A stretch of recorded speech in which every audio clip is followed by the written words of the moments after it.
De Concarneau au Groenland, c'est un sacré voyage que l'invité d'Europe Nuit prépare avec toute son équipe de l'expédition Under the Pole 2.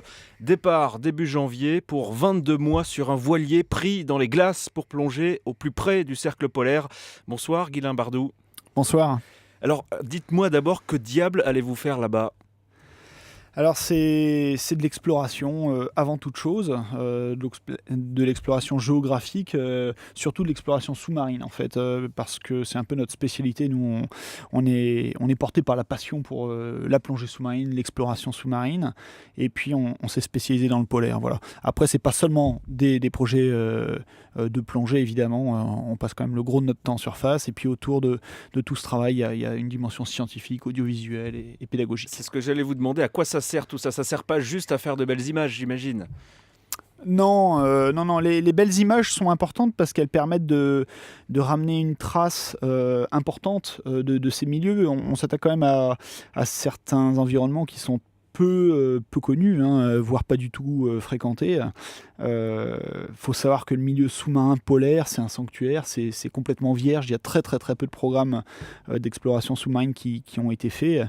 Voilà, donc il y a énormément de choses à faire et énormément de choses à voir. Voilà, donc on y va avec un œil aussi naturaliste que possible. On essaie de ramener des images très qualitatives, professionnelles, pour faire un beau film, des beaux films et des belles images pour raconter notre histoire. J'ai votre CV sous les yeux, Guylain Bardou, 33 ans, ingénieur mécanicien, moniteur de plongée, caméraman sous-marin. C'est une sorte de MacGyver moderne. Il faut ça pour pouvoir partir là-bas et monter ce genre de projet ?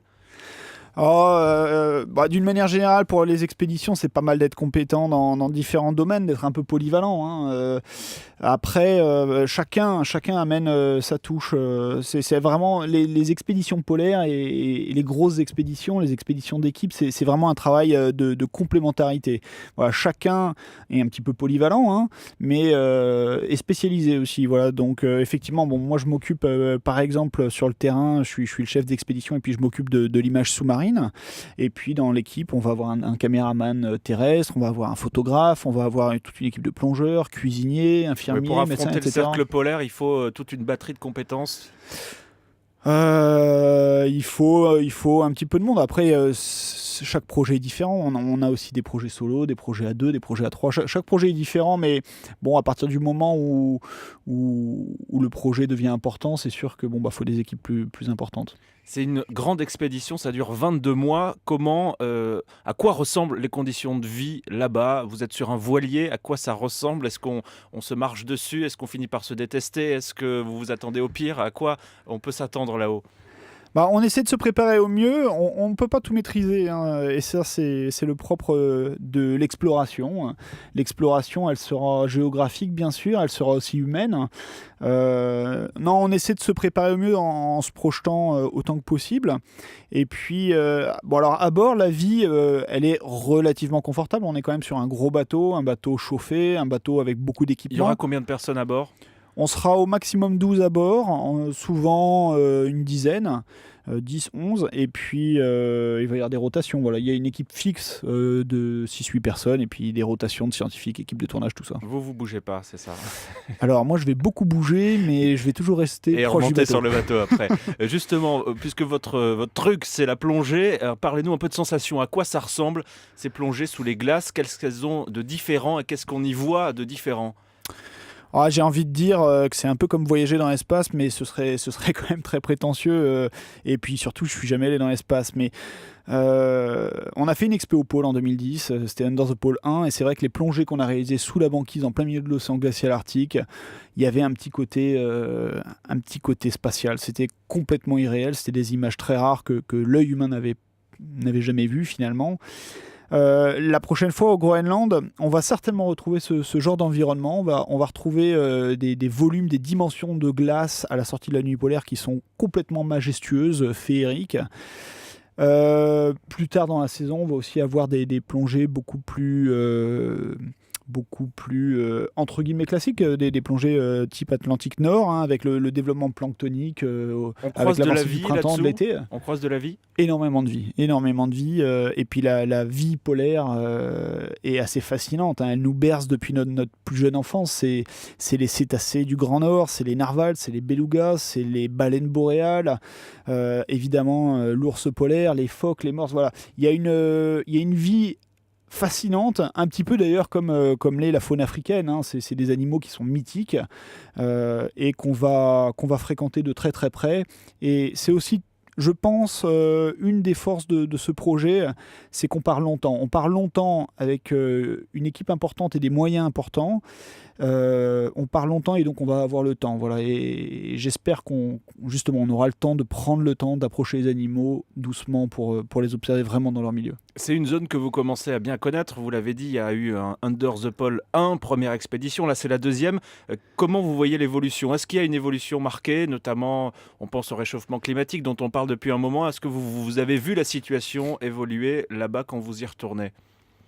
Alors, pour voir l'évolution vraiment du milieu, c'est des observations qui se font sur le long terme, hein, sur l'échelle d'une décennie, de 2 décennies, de 40 ans, de 50 ans. Voilà, c'est vraiment des observations de long terme en comparant par exemple l'épaisseur de la glace, son étendue, l'épaisseur de neige, et puis en fréquentant et en discutant avec les populations locales, un petit peu voir est-ce que justement les méthodes de chasse, les périodes de chasse ont évolué, sont écourtées, etc. Voilà. Bon, globalement, la tendance, elle est très claire, elle est à la fonte, elle est à la disparition, ça ne fait aucun doute. C'est mesuré, c'est observé depuis 30 ans, depuis 79, que les observations satellitaires montrent un peu et mesurent l'étendue de la banquise. Il n'y a pas de contestation possible à ce niveau-là. Non, très clairement, la banquise fond, hein, elle s'amenuise, et c'est extrêmement préoccupant parce que la banquise joue un rôle absolument majeur dans l'équilibre climatique de la planète, un peu comme dans un moteur finalement, où l'énergie provient un peu des différences thermiques entre le chaud et le froid, hein, dans le cas de la planète, entre les régions tropicales et les régions polaires. Et là, on est en train de modifier le moteur. Et inévitablement, c'est une situation on ne peut pas la prédire, mais c'est préoccupant. 22 mois, une douzaine de personnes, un voilier, le Groenland, ça a l'air assez colossal. Comment est-ce qu'on prépare ça? Est-ce que ça prend des mois, des années? Comment est-ce qu'on finance ça? Est-ce qu'on a besoin de sponsors? Est-ce qu'on a besoin de mécènes? Est-ce qu'on a une énorme tirelire? Comment ça se passe tout ça? C'est un travail titanesque qui s'étale sur plusieurs années. Aujourd'hui, nous, ça va faire 3 ans, hein, quand on partira, qu'on a écrit ce projet et qu'on travaille dessus à plein temps. Aujourd'hui, on est une équipe importante. On recherche un ou des partenaires principaux. Alors, on est déjà très très bien encadré. On a une 50aine d'entreprises partenaires qui nous équipent, qui nous soutiennent. On a quelques sponsors aussi qui nous ont financé la préparation de l'expédition. Mais on recherche 1, 2 ou 3 sponsors majeurs qui voudraient s'associer au projet, le soutenir fortement. On offre des choses extrêmement intéressantes et on a besoin de vrais partenaires comme ça. C'est des projets qui sont complexes quand même. À 1 mois et demi du départ, les journées ressemblent à quoi? Elles sont extrêmement chargées. Est-ce que la préparation comme ça à quelques semaines est limite beaucoup plus difficile que l'expédition elle-même? Comment ça se passe pour vous en ce moment-là, ces jours-ci? Ah bah là, faut que j'aille dormir. Je suis content. Je rentre tout à l'heure en Bretagne. Là, ça fait une semaine que je suis à Paris et que je cours. La fin de la préparation d'une expédition, c'est un parcours du combattant. On travaille 7 jours sur 7, 15 heures par jour. On fait que ça. C'est très fatigant, toute l'équipe est comme ça, hein. Moi je suis plus là à courir à droite à gauche, en France, à Paris, pour essayer de rassembler le matériel, les financements, voilà, pour pouvoir communiquer sur le projet aussi. On a toute une équipe technique à Concarneau qui est en train de préparer le matériel, qui est en train de préparer le bateau, qui travaille, voilà, toute la journée. C'est vraiment une course contre la montre, parce que l'objectif, c'est d'être prêt tout début janvier avec un bateau parfaitement préparé pour aller affronter la rigueur polaire. Et puis aussi beaucoup de matériel, parce qu'on va là-bas pour travailler, pour faire des programmes scientifiques, pour faire des films, et puis pour raconter une belle histoire, qui parlera du milieu polaire, qui parlera des animaux polaires, qui parlera des Inuits, et puis qui racontera un petit peu cet environnement sous-marin avec notre regard à nous d'explorateurs sous-marins. Under the Pole 2, ça ressemble à un titre de film d'action, mais non, c'est bien une expédition polaire et on essaiera de suivre vos aventures pendant les mois qui viennent. Merci beaucoup d'être venu nous voir, Guylain Bardou. Eh ben, je vous remercie. Et puis pour ceux que ça Bon intéresse, voyage. www.underthepole.com. On vous suivra. Merci. Merci. Bye bye.